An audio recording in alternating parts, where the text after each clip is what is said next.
Speaking of Alternatives with Keshav Rajagopalan, Managing Director, Head of Product and Strategy at PGIM.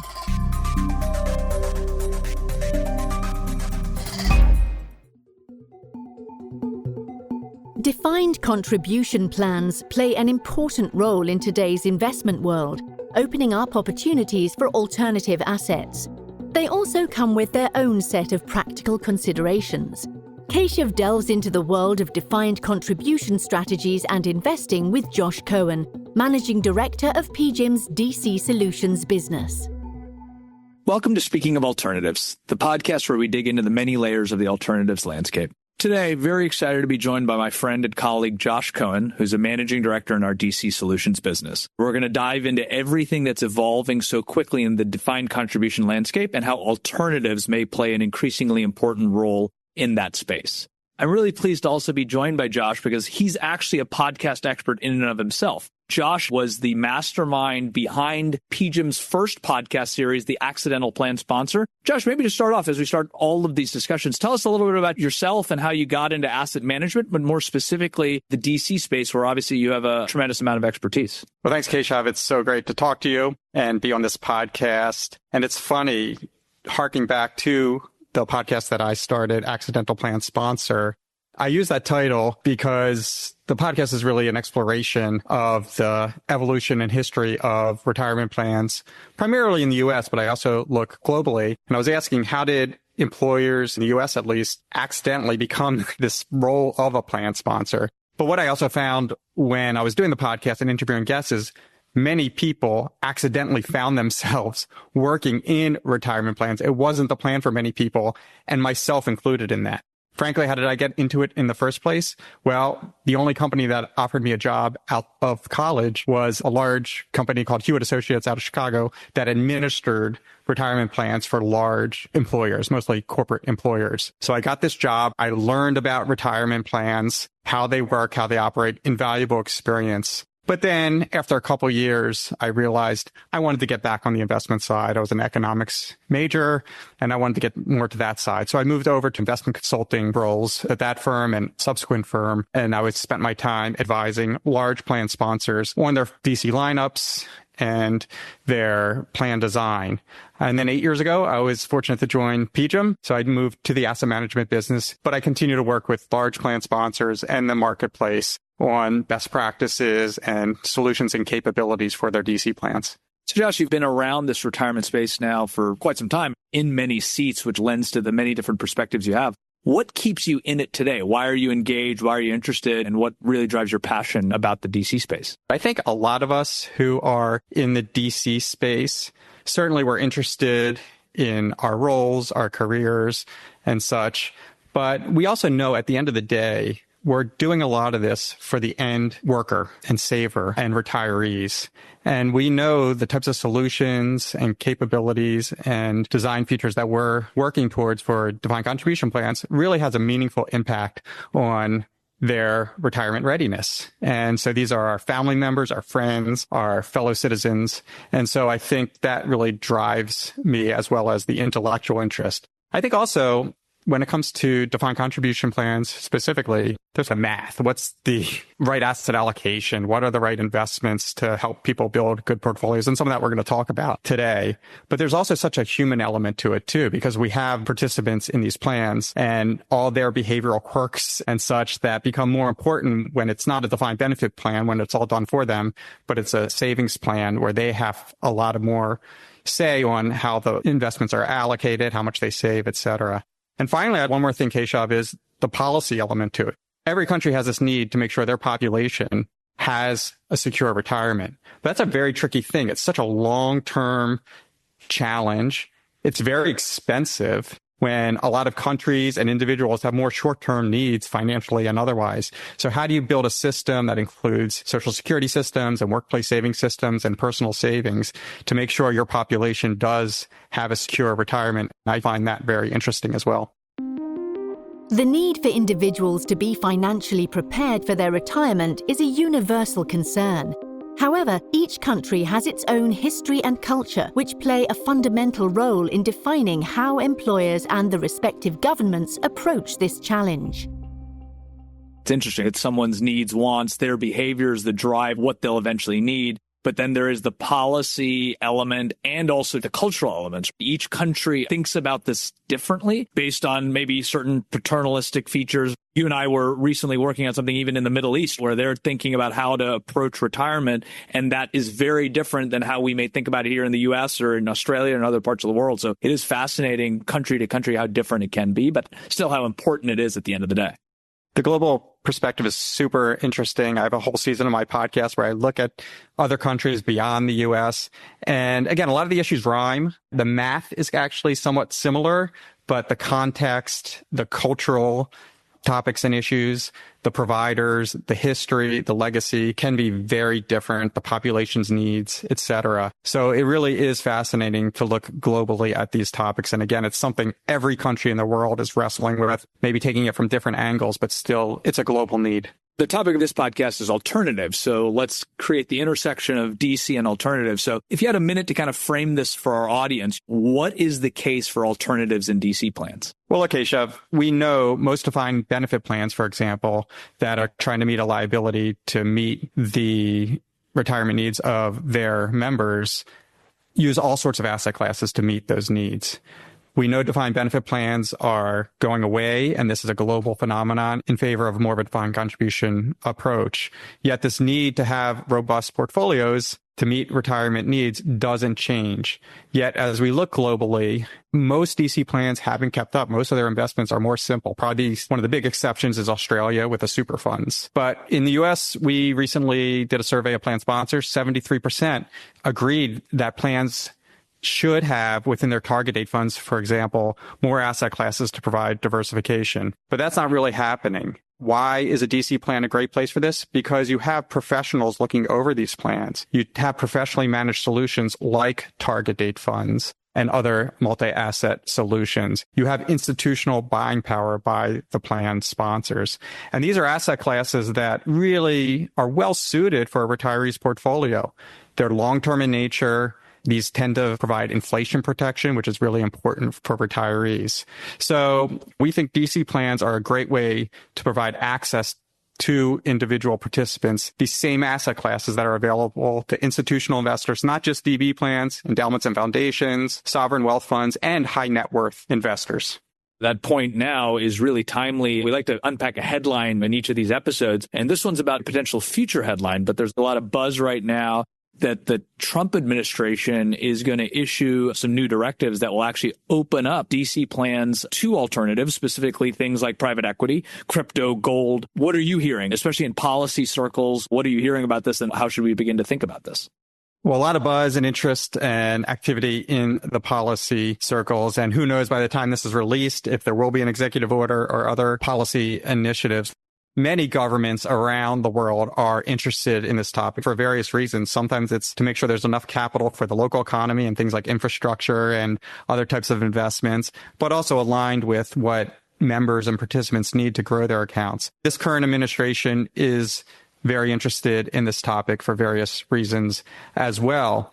Whether it's an executive order or whatnot, more policy support for fiduciaries, plan sponsors who are interested in adding these types of investments to a plan based on their own research, based on their work with their consultants and advisors. They think these have efficacy, but many don't tend to do it. And a lot of it's because they are concerned, particularly here in the US, they would call it fiduciary concern, but really they're worried about getting sued. We have a lot of lawsuits in the US in the ERISA 401k space and otherwise. But even globally, there are a lot of plan sponsors who have nervousness about doing something that's innovative. Policies that help ease those concerns, I think, would be most welcome. And we'll see what kind of format that comes in, how helpful that actually is. But we also have to remember, plans can do this today. Many do. Actually, PGIM has for almost 20 years offered private investments in defined contribution plans, primarily through private real estate equity. We've included it in our target date funds for nearly 15 years now. So this isn't new. There are other plan sponsors who have done this. Other plan sponsors have gotten sued for doing this and have actually won in court. Probably the most recent was Intel, who famously had a lot of private investments in their DC plans. fiduciary duty, right? The plan sponsor has a fiduciary duty to the plan and therefore the participants. So as you think about alternatives and the use case here, what is that next layer if you think about how alternatives could be a building block? What is the intersection of the fiduciary duty there, but with the actual bill that needs to happen? So how do you think about it? We can think about what asset classes are we thinking about. Alternatives span a lot of different asset classes, of course. So if we click through a few of the asset classes, again, I mentioned real estate equity. Tends to be core real estate. Very well established. They have really good characteristics in terms of the ability to be in a defined contribution friendly format. It provides good risk adjusted diversification. It provides good inflation sensitivity. I think private debt is going to be the next area. Again, we actually have clients who have used private debt capabilities, mostly in their stable value capital preservation funds for a long time, but bringing more and different types of private debt. We're thinking about investment grade, private credit, and real estate debt. ABF is another emerging area. I think the things that'll come a little bit later, infrastructure equity, there's a lot of interest there. Certainly in Australia and Canada, and increasingly in the UK, we're seeing more interest there. It hasn't quite come to the US in a big way yet, but that's probably happening. Private equity is actually probably going to take longer. I think given some of the fees, including performance fees, liquidity, J-curves, it's going to take probably a little bit more work for plan sponsors to be comfortable with that one, but eventually it may be coming. While a strong case can be made for the use of alternative assets within employer-sponsored retirement plans, an ongoing obstacle that must be overcome is the fear of litigation if a plan sponsor is seen as breaching its fiduciary obligations. What are some other headwinds then maybe? If you think about alts, just the adoption here, you've shared different asset classes. Plan sponsors, again, executive order could help accelerate some of this, but what are some of the headwinds that we'll just have to overcome? Again, it's not a question of the investment efficacy of these asset classes. It's more some of the other stuff. First and foremost, it's operational complexity. These don't act exactly like a mutual fund or ETF, right? You don't have a daily price. There's not a NAV strike that you can quickly see transparency around. Right. Typically, private investments don't have this. Now, again, the real estate industry has figured that out and has vehicles now that do provide estimated daily price that works very well. And these products can be included in defined contribution plans. Mostly they're included in things like target date funds. So you need that daily valuation. That's just the way DC plans work, particularly here in the US. And you need daily liquidity often from some of these options. So oftentimes these vehicles will have a liquidity sleeve, something that is more daily value to be able to handle some of the cash flows and trading that are needed for these portfolios. So again, certain asset classes like real estate have already figured this out. Other asset classes are working towards that. But I would say the biggest headwind is what we talked about before. It's fees, fee sensitivity, even though many plan sponsors recognize the net of fee benefit of a lot of these asset classes. If they didn't, they wouldn't be including them in their defined benefit plans or other strategies. But the headline expense ratio number tends to be something that defined contribution plan sponsors do focus on, rightly or not. And again, it's because of this fear of litigation, a fear of sticking out, the fear of being a little bit more innovative.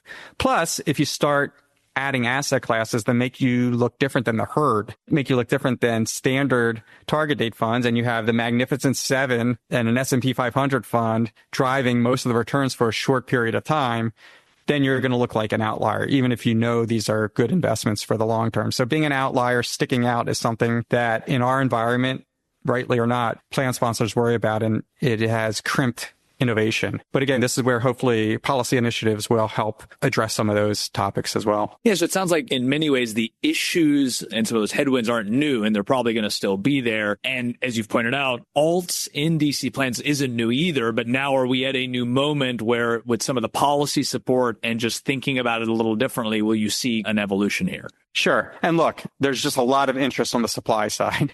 There's a lot of alternative managers who are seeing this $13 trillion pool of assets in the U.S., and then let alone the trillions of dollars globally that's moving to defined contribution. A lot of these managers are looking at the retail space and the wealth space.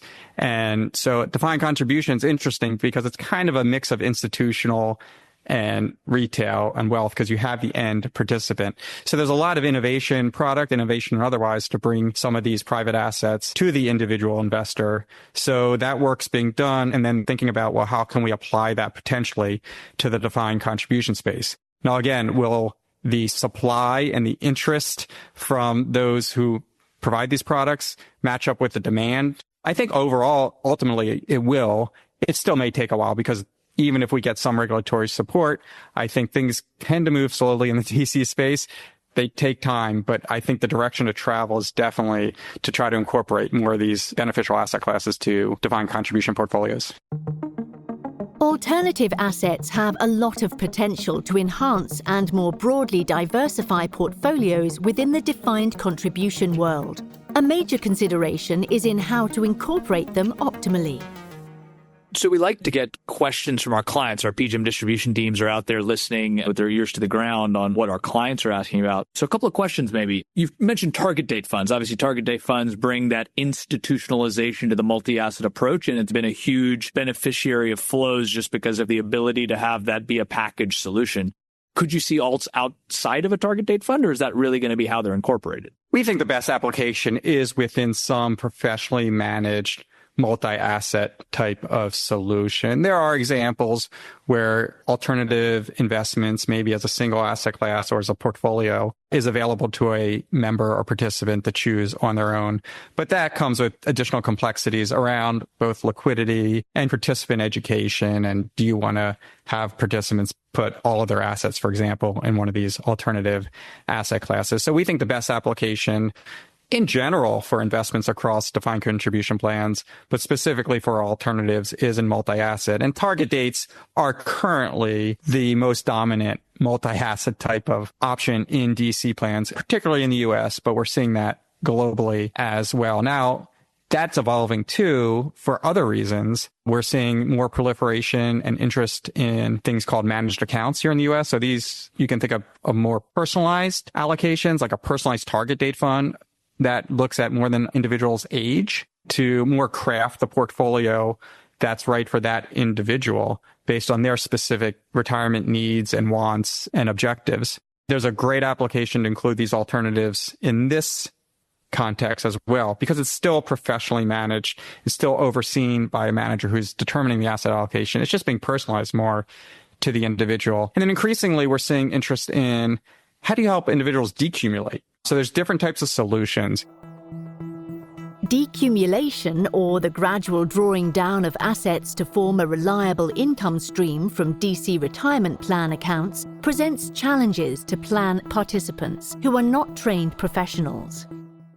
You know, we've figured out pretty well how to help individuals accumulate assets, how to save, how to use automatic features and behavioral finance and inertia to help individuals get into plans, invest in something like a target date fund that works really well for the default investor. But we still need a lot of work. And this is not just a US problem. This is a global challenge. How do you help individuals decumulate? How do they know how to invest? Should they have an annuity or not and protect some of that income? How much do they need to withdraw every year? And again, many of these asset classes work really well for retirees because they tend to provide more downside protection, more inflation sensitivity, particularly things like real estate and infrastructure. So these are really well designed. So how do you package retirement income solutions, both ones that are guaranteed with annuities, but even ones that are just multi-asset portfolios? Getting these types of asset classes and those types of solutions as well are going to be increasingly of interest. So maybe the golden question, or maybe the elephant in the room, you've talked about how alternatives managers may be licking their lips to think about this opportunity. What is the right size of allocation to alts, right? So what role does it play in the portfolio? And then therefore, what should be the right size? Because you can't imagine it's going to be 100%. So what is it, and how should plan sponsors start to think about that? Well, reasonable people can come to different conclusions there. Right now, when we see it, for example, in real estate, in target date funds, we tend to see about a 5 to 6% allocation to private real estate, with some going as high as 10 to 15% when they're including that in, for example, a target date fund. As we broaden the asset classes, then it makes more of a case to increase the allocation. So it's not just one private asset class, but multiple. And I think it'll eventually, as this gets embraced, get to maybe the 10 to 15% type range for plan sponsors who really embrace this. It probably won't get to where we are with a lot of defined benefit plans, at least open plans or other portfolios that we see. But I think there's a lot of movement from where we are today to what the potential is. And what is today? You talked about the PGIM approach here. What have we typically done, even in terms of the now a couple decades where we've had private real estate equity in our funds? Yeah, we see about a 5% or so allocation to it today, which sounds small, but it actually can have, particularly in certain environments, really impactful benefits, particularly downside protection and some inflation protection in certain environments. So that's where we tend to see it, and others where our real estate is in someone else's target date funds. It's in a lot of other target date funds, both customized target date funds and off-the-shelf ones. We tend to see it, again, in the 5 to 10% range. So Josh, maybe another question as we dig a little deeper. So of the various alts that could be incorporated into a DC plan, what are the different use cases? How should you think about real estate equity, which we've talked about, versus private equity, real estate debt, other forms of kind of private credit? How do you think about the different use cases here? In the current DC context, we're probably going to start with asset classes that aren't extremely high end in terms of the fees, just because of that fee sensitivity, even if they have efficacy. We're probably not going to look at the asset classes that have really high leverage, that are more close-end type funds. So you need funds that really can have a daily valued estimate and be able to provide sufficient liquidity within the appropriate vehicle. So we got to start with thinking about those asset classes, at least for the next few years, I think. That's why it tends to look at things like core real estate, investment grade debt, and such. And again, all of these have different characteristics. Some of these are more growth assets that are more appropriate for someone earlier in their career.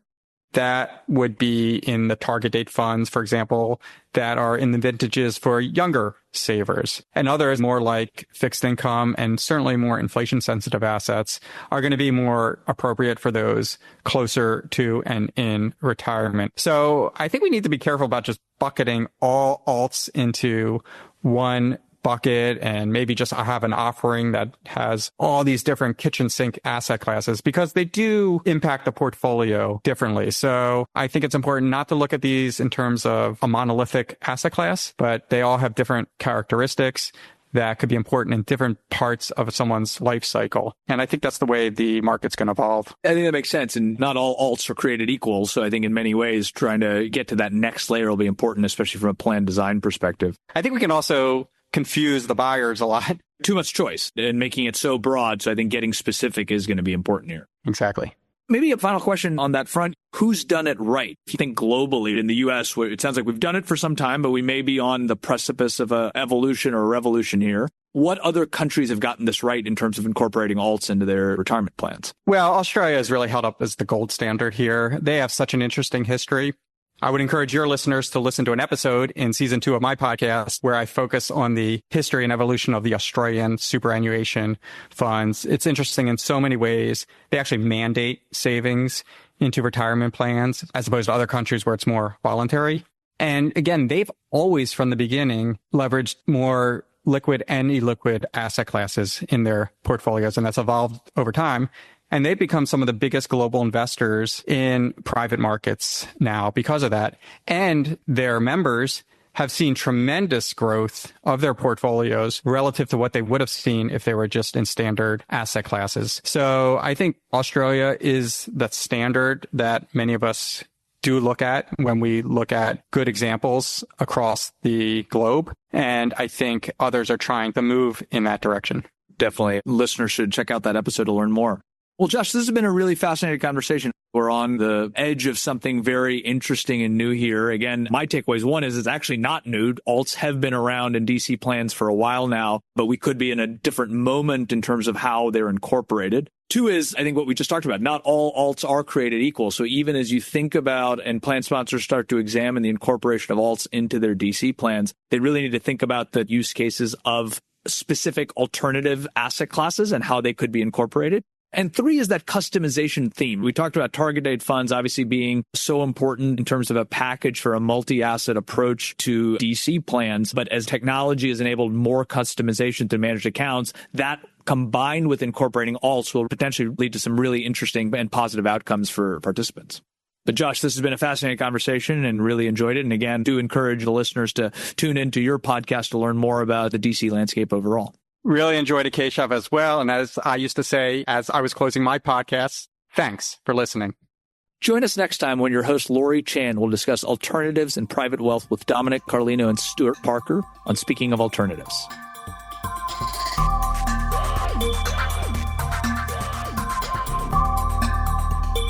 Speaking of Alternatives with Keshav Rajakapalan, a podcast from PGIM. Follow, subscribe, and if you like what you hear, go ahead and give us a review.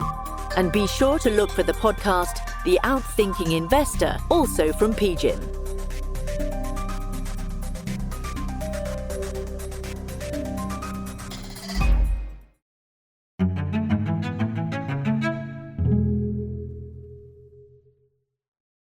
This podcast is intended solely for professional investor use. Past performance is not a guarantee of future results. All investments involve risk, including the loss of capital. PGIM is not acting as your fiduciary. The contents are for informational purposes only, are based on information available when created, and are subject to change. It is not intended as investment, legal, or tax advice and does not consider our recipients' financial objectives. This podcast includes the views and opinions of the authors and may not reflect PGIM's views. PGIM and its related entities may make investment decisions that are inconsistent with the views expressed herein. This podcast should not be reproduced without PGIM's prior written consent. No liability is accepted for any direct, indirect, or consequential loss that may arise from any use of the information contained in or derived from this podcast. This material is not for distribution to any recipient located in any jurisdiction where such distribution is unlawful. PGIM is the global asset management business of Prudential Financial Incorporated, which is not affiliated in any manner with Prudential plc, incorporated in the United Kingdom, or with Prudential Assurance Company, a subsidiary of M&G plc, incorporated in the United Kingdom. Copyright 2025. The PGIM logo and the rock symbols are service marks of PGIM's parent and its related entities, registered in many jurisdictions worldwide.